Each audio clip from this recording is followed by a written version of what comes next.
So today we're looking at a brand new feature to Beta AI called the Resolver, and this allows users of our platform to really cut down on the amount of training data they need to get up and running with AI.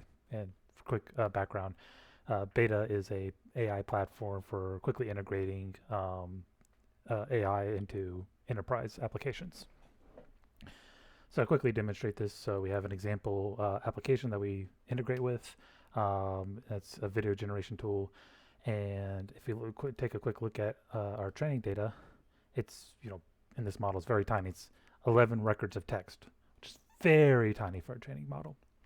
And in particular, the text we want to look at is around here, which is, the video's title, the video subject, and video's length. When prompted, say I want to, go generate a video. It's expecting the user to say the video's title is blah, blah, blah.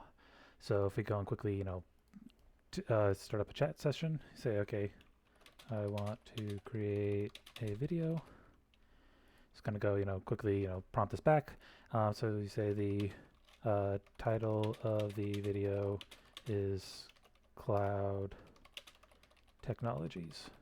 And I want to point out that there's nothing like this in our existing training data. There's nothing that says, the title of the video is blah, blah, blah. So we do that. It's going to go. It's going to say, okay, and it can actually fail. Now, it's the way the resolver works is if it fails, it's going to fail.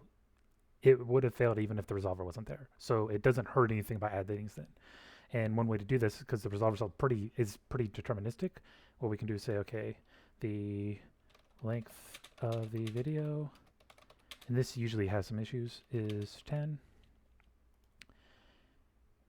And so what it does is it says, okay, the first pass is, can I identify this text? And it says no. Then what I'm going to do is I'm going to use a much more naive approach.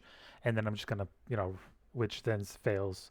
It says, okay, I just reprompt and ask again.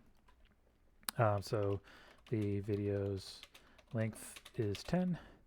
And it's going to take this and it's going to be, okay, now it's moved on to the subject. So the AI says, okay, I've accepted this. Now something I'm working on is, because our models don't need like really hard training, is we actually update the training model if it fails to correctly identify what it was said. So if you say something, it doesn't respond, you say something again, and it's like, oh, I did this. Something I'm working on is like this a shadow training data set, where you add this shadow data that obviously would have to be curated by whoever's owning this model, to then add this back in so that the model can then correct that in the future, which means you don't need that saves up on cost of having to predict this ahead of time. And then you say, okay, so the video's subject is technology.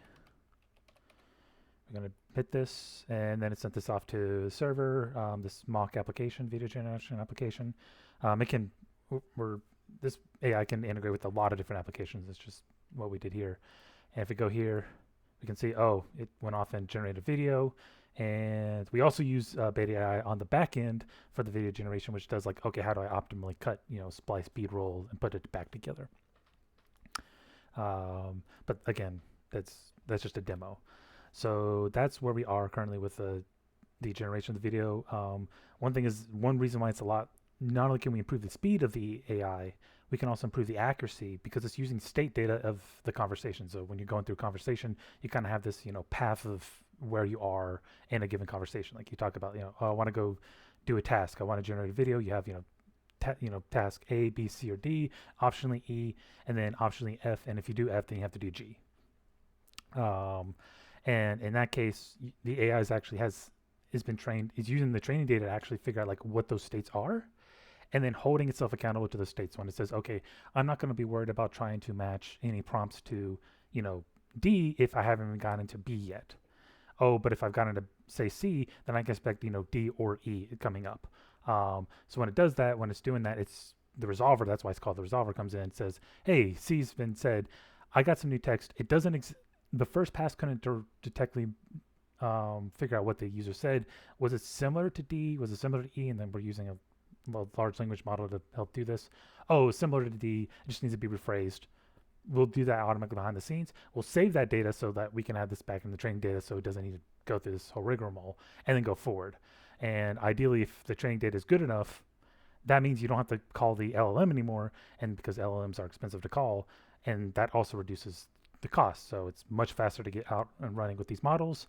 It's a lot more, it improves the accuracy, and it improves the speed, because if you're not, improves the speed and cost, because now you're not having to deal with these LLMs that are slow, and they they cost, I think up to a couple cents per query or per message sent.